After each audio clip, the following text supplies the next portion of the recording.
Muy bien, hermanos, vamos a abrir nuestras Biblias en el capítulo 5 de Mateo. Creo que vamos a estar abriendo muchas veces la palabra de Dios en este capítulo 5. Y cuando terminemos el capítulo 5 vamos a abrir el capítulo 6. Y cuando terminemos el capítulo 6 lo vamos a ver en el capítulo 7 y vamos a descansar por un buen tiempo.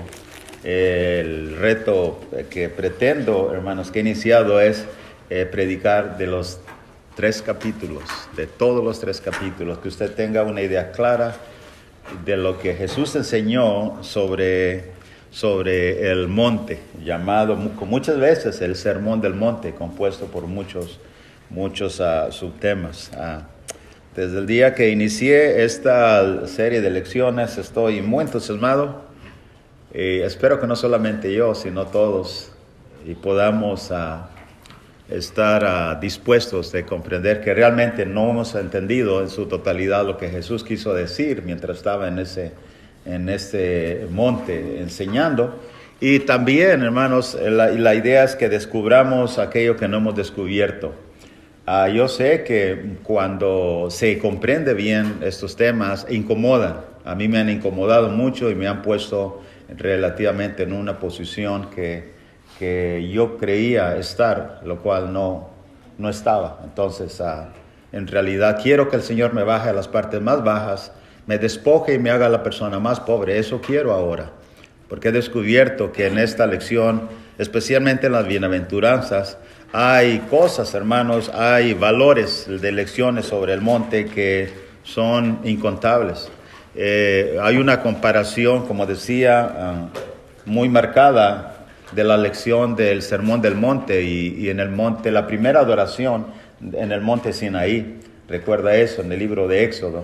Dios hablando desde el monte, con truenos, relámpagos, dio la ley para el pueblo judío, los hijos de Israel. Y Jesús ahora subió al monte y la voz de Dios se escuchó nuevamente. Esta vez no con truenos y relámpagos, pero sí con la enseñanza clara y nítida de lo que ahora un nuevo hijo de Dios, parte del reino de Cristo sería, y las características de ellos. También, hermanos, miramos que hay una síntesis de la voluntad de Dios para sus hijos desde este monte. ¿Cómo una síntesis? Bueno, en realidad la ley de Moisés era no solamente los 10 mandamientos. Los 10 mandamientos es la síntesis de toda la ley, y que se resume en 2 mandamientos: amar a Dios y amar al prójimo. En eso se resume toda la ley, dijo el Señor Jesús. Y también lo que podemos mirar es que exactamente lo que contiene los 3 capítulos, se resume todo lo que Jesús dijo en toda su vida del ministerio y todo lo que Pablo, Pedro y Juan dijeron. Ahí se resume todo. O sea, ahí que si podemos entender, hermanos, estos 3 capítulos sería excelente. Estaríamos completos. Todo tiene una correlación de una enseñanza que nace en el monte y se extiende hasta Galilea, Samaria y toda Judea. Queda al descubierto el corazón claro de lo que es la ley, de lo que Dios quiso hacer notar al pueblo de Israel. Eso también lo miraremos aquí en este sermón. Y dijimos que hay un valor espiritual interno y muy profundo, propio, como algunos dicen, de la minoría. ¿Y por qué la minoría? ¿Por qué no todos? Porque no todos estarán dispuestos a querer ser y tener estas características. Algunos se incomodarán pensando que son ricos cuando son pobres, pensando que saben cuando no saben, pensando que poseen cuando no poseen. Esa es la diferencia. Así es que, hermanos, vamos adelante en esta lectura. En Mateo 5, 1 al 6, ya hemos avanzado con varias lecciones, con 2, si no me equivoco. Voy a omitir una de ellas porque ya la enseñé acerca de la mansedumbre de Jesús, de ahí que podemos entender bien el punto. Pero vamos entrando 5, 1 al 6. Viendo la multitud, subió al monte y sentándose vinieron a él sus discípulos. Dijimos que un maestro que no se sienta es un maestro que no es respetado y que no tiene autoridad alguna para enseñar. Los maestros, los rabinos del antiguo tiempo, hermanos, ellos sabían que alguien que se sienta realmente era un maestro de verdad. Es que Jesús se ha sentado. No es cuestión de que Jesús estaba cansado, sino es una señal de verdadera autoridad. Abriendo su boca les enseñaba diciendo, versos 3, bienaventurados los pobres en espíritu, porque de ellos es el reino de los cielos. Verso 4, bienaventurados los que lloran, porque ellos recibirán consolación. Bienaventurados, verso 5, los mansos, porque ellos recibirán la tierra por heredad.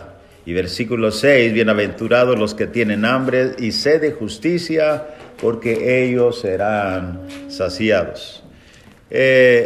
Haciendo un resumen de las tres cualidades, hermanos, o tres bienaventuranzas que ya hemos visto.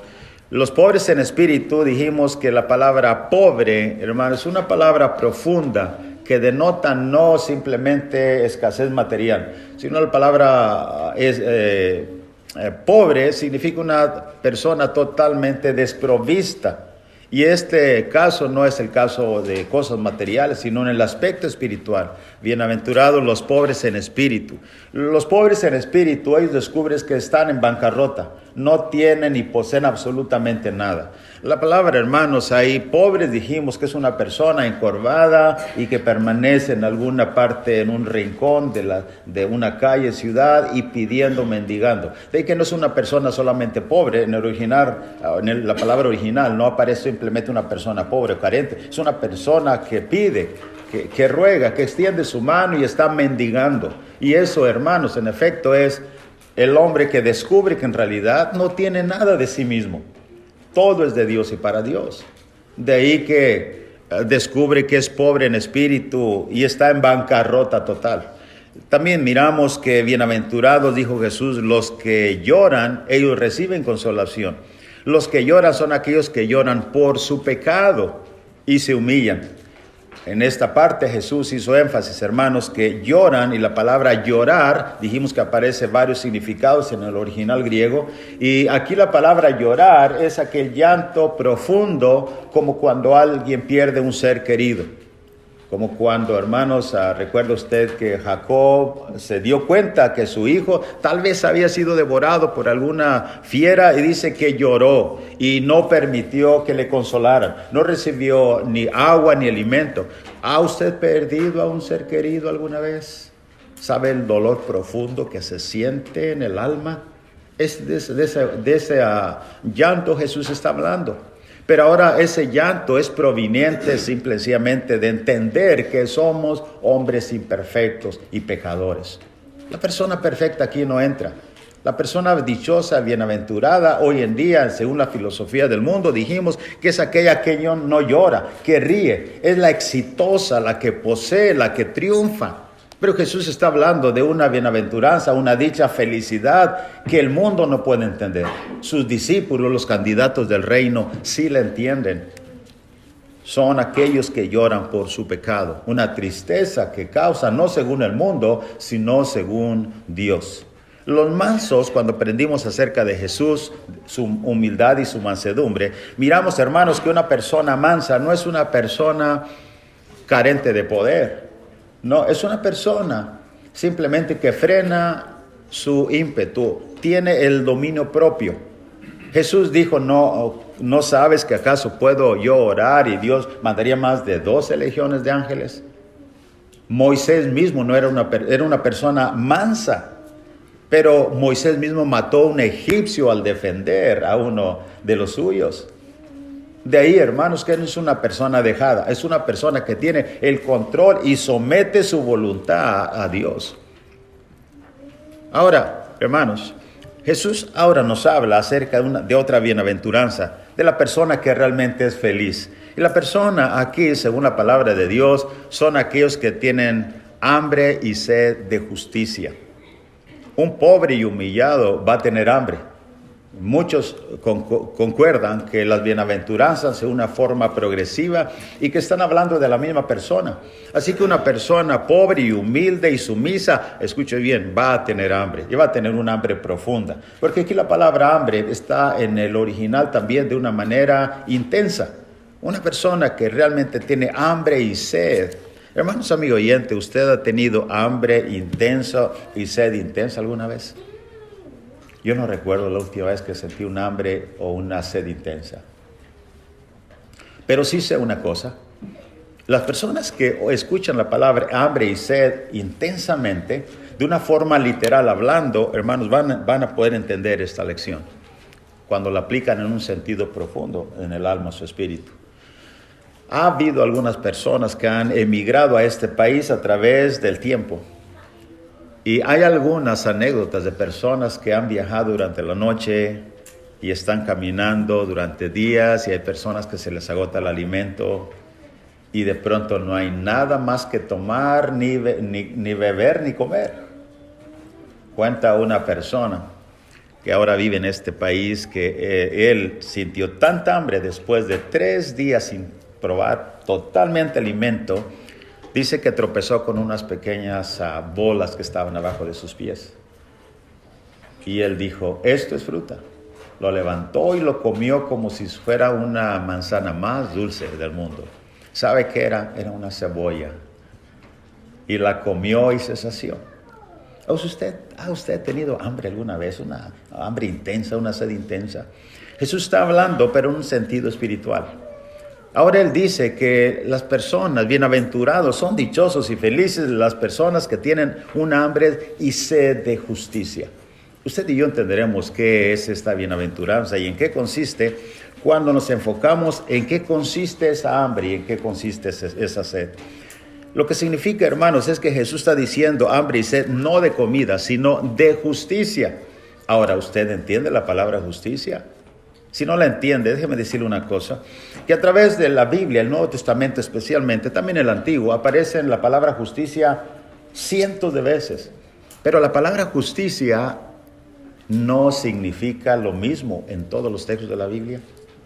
Déjenme decir un ejemplo. La palabra justicia significa más de una sola cosa. De ahí que, un ejemplo, lo que no significa es esto. En Lucas 18, 1 al 3 aparece la palabra justicia con la palabra dikaioma. Dikaioma. Dikaioma significa hacer justicia o castigar. Cuando leemos la historia de Lucas capítulo 18, 1 al 3, está hablando de una mujer, note bien, de una mujer. Y esta mujer, en realidad, dice la palabra de Dios que es una viuda. Y hay un hombre que le está molestando. Y parece que ahora está ella desamparada y no tiene a quién recurrir, de ahí que irá a un rey. Y él ya dice la palabra de Dios, según esta parábola, dice Jesús, que viene a ese rey. Y está hablando en el verso 2 diciendo, había una ciudad, un juez que ni temía a Dios, ni respetaba a hombre. Había también en aquella ciudad una viuda, la cual venía a él diciendo, hazme justicia de mi adversario. Esta es la palabra, hermanos, la palabra dikaioma, hazme justicia. Esta mujer quiere ser defendida. Entonces, lo que estamos mirando simplemente no es que son dichosos, son bienaventurados los que piden hacerse justicia, los que necesitan un defensor. De eso no está hablando. De eso no está hablando. Simplemente hay diferentes palabras. Entonces usted dice, ¿qué significa justicia entonces aquí? Bueno, lo que significa, hermanos, es una otra palabra que es dikaiosune.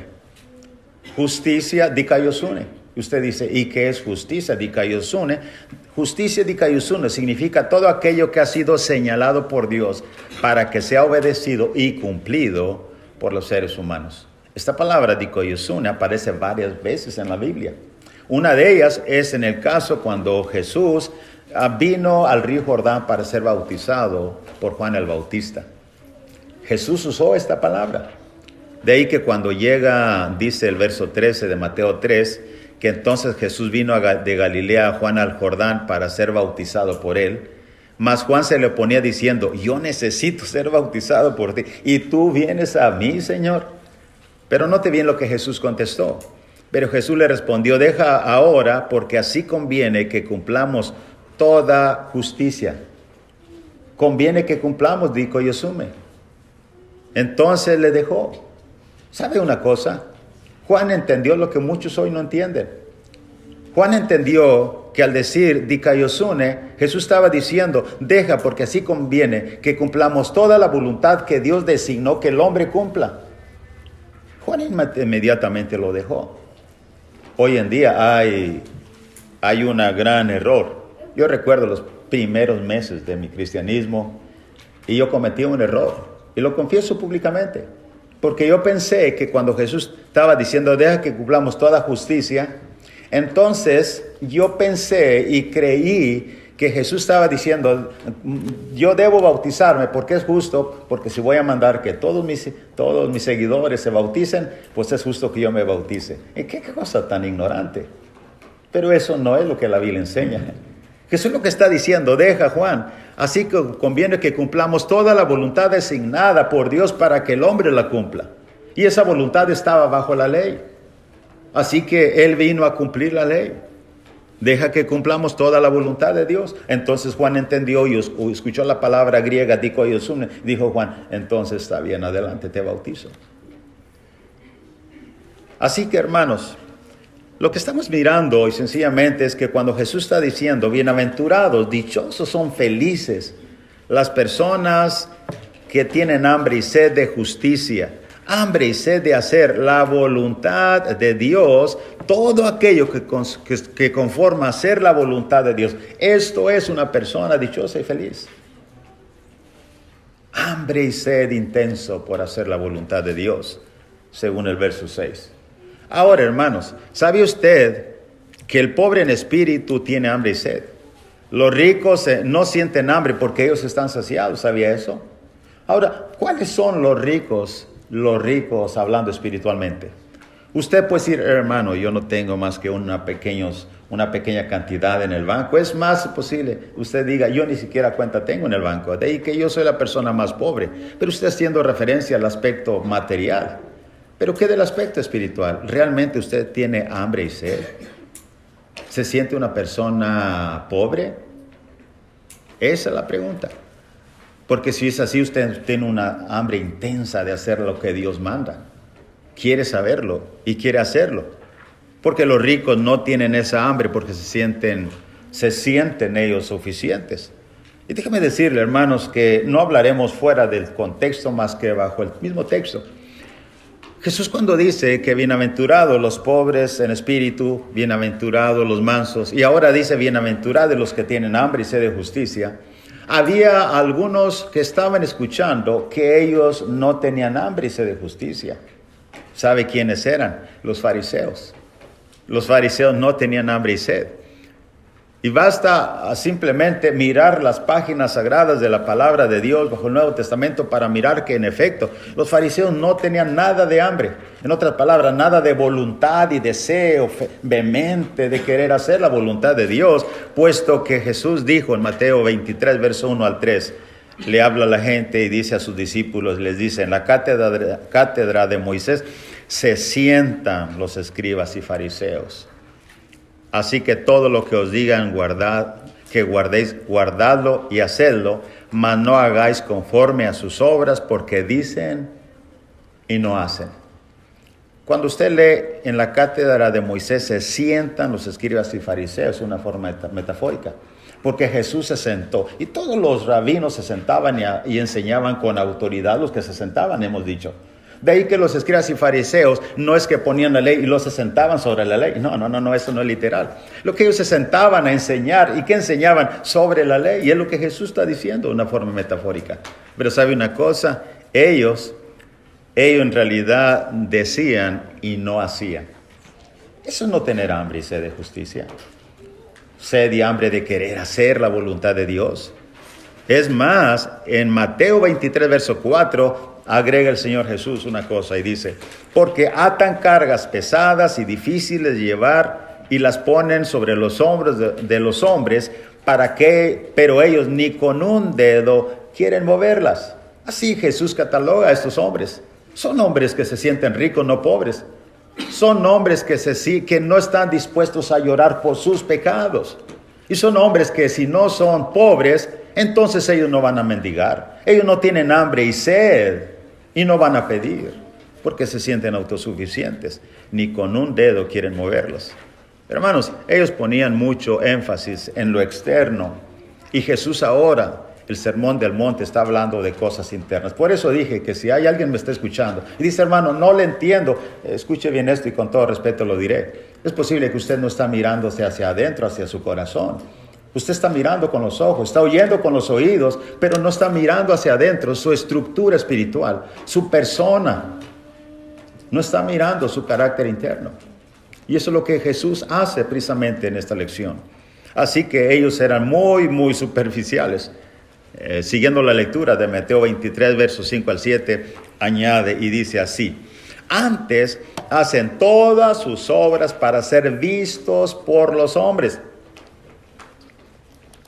pues ensanchan sus filacterias y extienden sus flecos de sus mantos y aman los primeros asientos en las cenas y las primeras sillas en las sinagogas y las salutaciones en las plazas, y que los hombres los llamen rabí, rabí. Ve una forma muy superficial.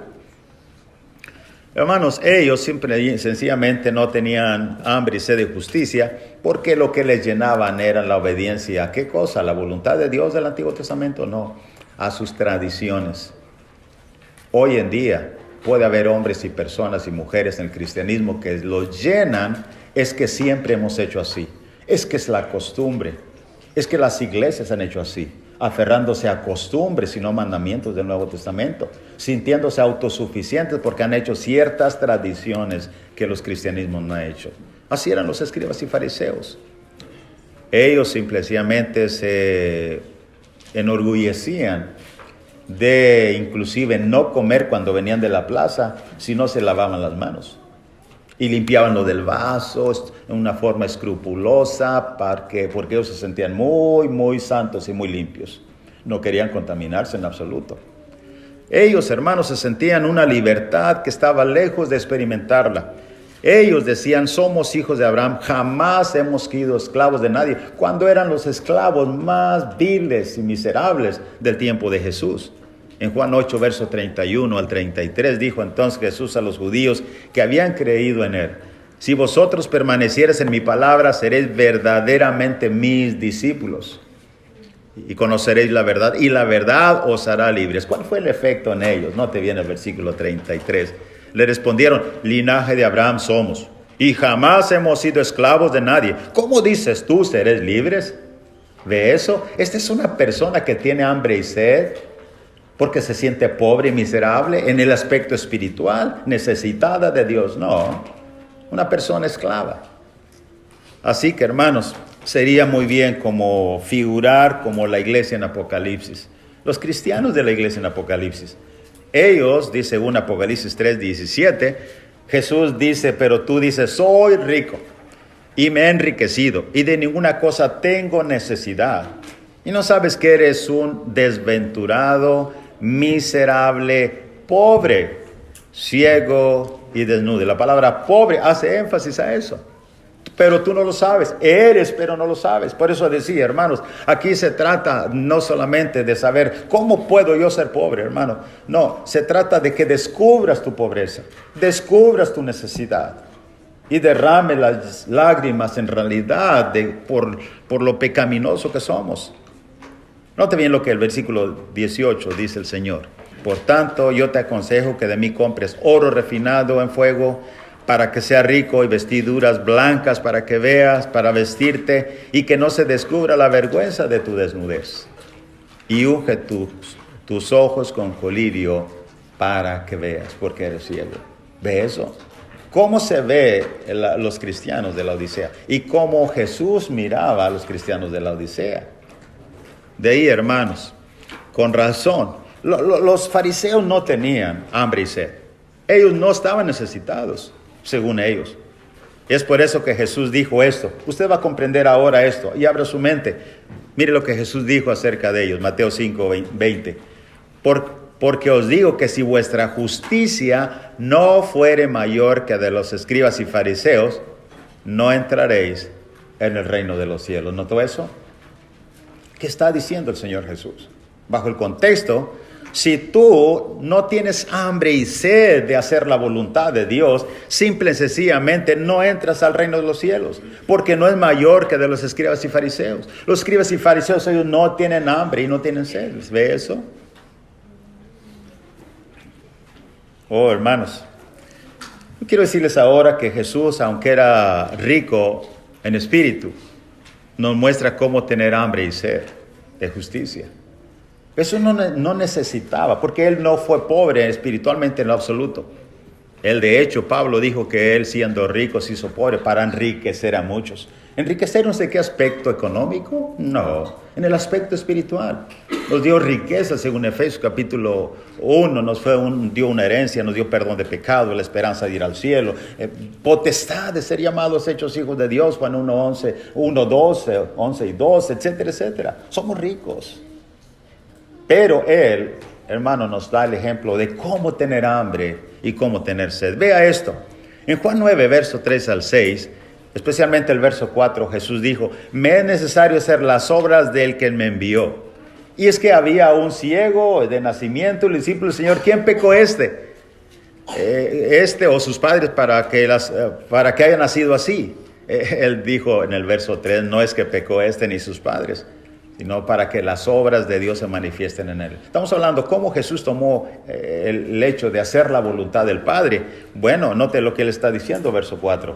Me es necesario hacer las obras del que me envió. Necesario.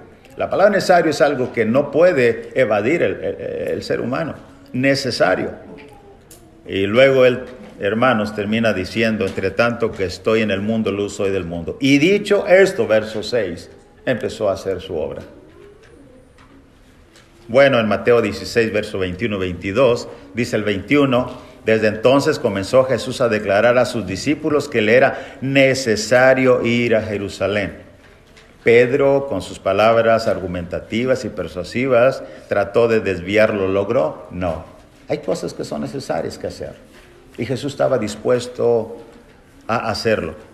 En Juan capítulo 4, verso 31 en adelante, Jesús estaba hablando con la mujer samaritana por largo tiempo. Cuando ellos vinieron con la comida, habían ido a comprar a la aldea cercana. Y cuando hubo la oportunidad y paró de hablar con la mujer, así es que ellos le rogaban diciendo: Rabí, come. Y en 4:32 de Juan dice que Jesús: yo tengo una comida que comer que ustedes no saben. Ellos inmediatamente, pensando en otra cosa, le habrá traído a alguien de comer. Jesús dijo: mi comida es que haga la voluntad del que me envió y que acabe su obra. Esta es mi comida. ¿Ve eso? Hambre y sed es eso, hermanos, de una forma intensa. Aún cuando Jesús fue arrestado, Pedro sacó la espada, le cortó la oreja a Malco. Y hemos dicho una vez que no pretendía cortar la oreja, pretendía cortar algo más. Pero Jesús ha reprendido a Pedro diciéndole: vuelve tu espada a su lugar, porque todos los que tomen espada perecerán. ¿Acaso piensas que no puedo orar a mi Padre y que Él no me daría más de 12 legiones de ángeles? Pero no te viene el énfasis, verso 54. Pero ¿cómo entonces se cumplirán las escrituras de que es necesario que así se haga? Jesús el énfasis. ¿Cómo se cumplen las escrituras? Deja si conviene que se cumpla toda justicia, toda la voluntad de Dios. Ese es Jesús, nuestro ejemplo, hermanos. Yo quiero que ahora usted pare, antes de que cierre esta lección, y medite, más que leer y escudriñar. Cada uno meditemos, hermanos. ¿Qué sucedería? Piense por un momento. ¿Qué sucedería si nosotros tuviéramos realmente hambre y sed de justicia? Cada uno de nosotros. Una hambre intensa, como aquellas de aquel joven que comió una cebolla en vez de una manzana. Una hambre intensa, una sed intensa. He sabido de personas, hay un militar que me platicó que él tuvo una sed tan intensa que alucinaba. Él miraba un oasis, palmas y agua, y él, estoy seguro, hermano, que yo vi esa agua. No, eran alucinaciones por la falta y escasez del agua. Piense ahora, ¿qué sucedería si usted tuviera un hambre y una sed intensa, pero del alma, de querer hacer la voluntad de Dios? Porque eso es la justicia ahí. Bueno, deje enumerar algunos rasgos en usted y en mí que sucederían si realmente usted cree que usted es una persona que ahora, si ve la palabra bienaventurada, persona dichosa, feliz, dice, ese soy yo. ¿De qué se trata? Tener hambre, dice, yo tengo sed. Y si es una persona pobre, dice, levanta la mano, hermano, yo soy la persona más pobre, no tengo ni en el banco. Y que llora, como dijimos en la clase pasada también, yo lloro por todo. Entonces yo soy la persona feliz. La pregunta es, ¿qué rasgos espiritualmente en tu vida demostrarías tú y yo si realmente eres una persona que tiene un hambre y sed intensa por hacer la voluntad designada de Dios para ti y para mí? ¿Cuáles? Analiza conmigo. Primero, hermanos, tendríamos una disposición absoluta e incondicional para obedecer.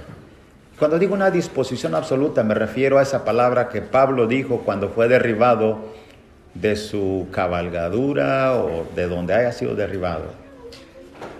Cuando él se sintió tan indefenso ante la supremacía y soberanía del Señor Jesús, una luz intensa y una voz diciendo, ¿por qué me persigues? La palabra de Pablo fue en el verso 6 de Hechos 9, Señor, ¿qué quieres que yo haga? ¿Qué quieres que yo haga? Generalmente esta predisposición absoluta se encuentra en hombres y mujeres que han entregado su vida a Cristo Jesús. Según Apocalipsis capítulo 2, verso 5, ese se le llama primer amor. A las primeras obras, ya no por rutina y frialdad. Una persona que está buscando, me acabo de bautizar, y ¿qué es lo que hay que hacer? Hay que cantar, yo voy a cantar, hay que estudiar la Biblia, yo voy a estudiar la Biblia, hay que ir el domingo, yo voy el domingo, ¿qué más días? El jueves, yo voy el jueves. Una persona que está predispuesta, hay que hablar de Cristo Jesús a la gente. El vecino, quiero invitarla a la reunión el domingo. Es una persona que está dispuesta intensamente, es una persona que puede decir las palabras, Señor, ¿qué quieres que yo haga? Eso es tener hambre y sed de justicia, mis amados. En segundo lugar, obedecer a todos los mandamientos, no solamente los fáciles. Porque los fáciles es muy fácil. Gozaos en el Señor, me gozo. Hay que ofrendar el domingo, ofrendo. Pero hay que pedir perdón al hermano. Bueno, eso no. ¿Por qué? Se trata de humillarte. No, y eso no. Se trata de otras infinidad de cosas y son más difíciles. No, eso no. ¿Qué dijo el apóstol Juan en su primera carta, capítulo 5, verso 3? Sus mandamientos no son gravosos. Este es el amor a Dios, que guardemos sus mandamientos, y sus mandamientos no son gravosos. Todo cambiaría si usted y yo tuviéramos una hambre y sed de justicia, de hacer la voluntad de Dios. No solamente eso, mis hermanos, sino que también seríamos prontos para hacer la voluntad de Dios. Porque tenemos una hambre intensa. Piensen una cosa. Una persona que no ha comido durante 1 o 2 días. Y póngale una hamburguesa enfrente y dígale, te la voy a dar y quiero que la comas. La pregunta es, piense cuánto se tardaría en comerla.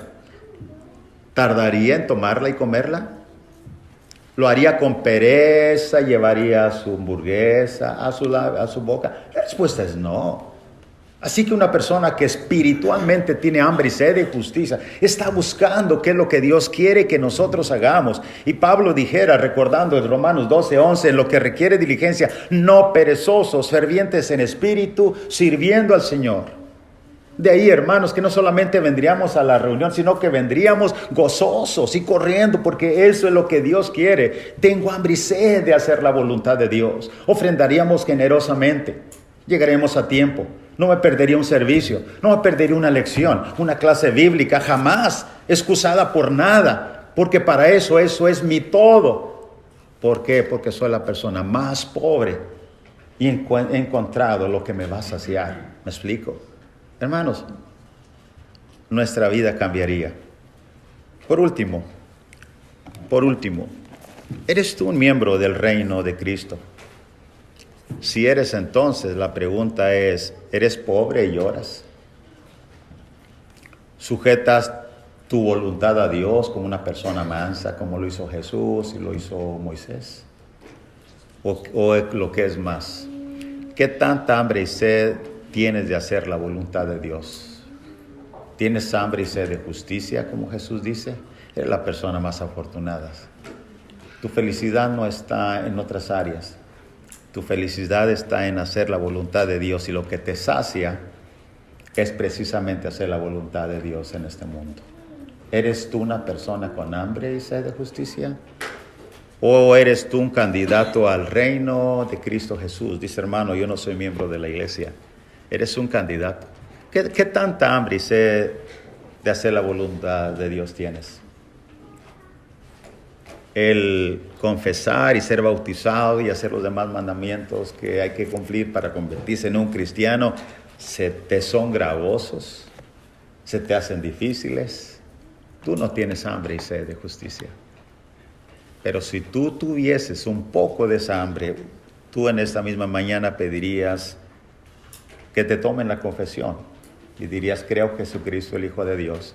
Pedirías ser bajado a las aguas del bautismo porque tienes un hambre y una sed que has descubierto de tu profunda pobreza como una persona que mendiga porque no tiene nada. Una persona que llora por sus pecados que han cometido delante de Dios. Una persona que quiere saciar su hambre y sed haciendo la voluntad de nuestro Padre Celestial. Que Dios nos ayude, hermanos, a comprender realmente lo que Jesús está diciendo desde el monte.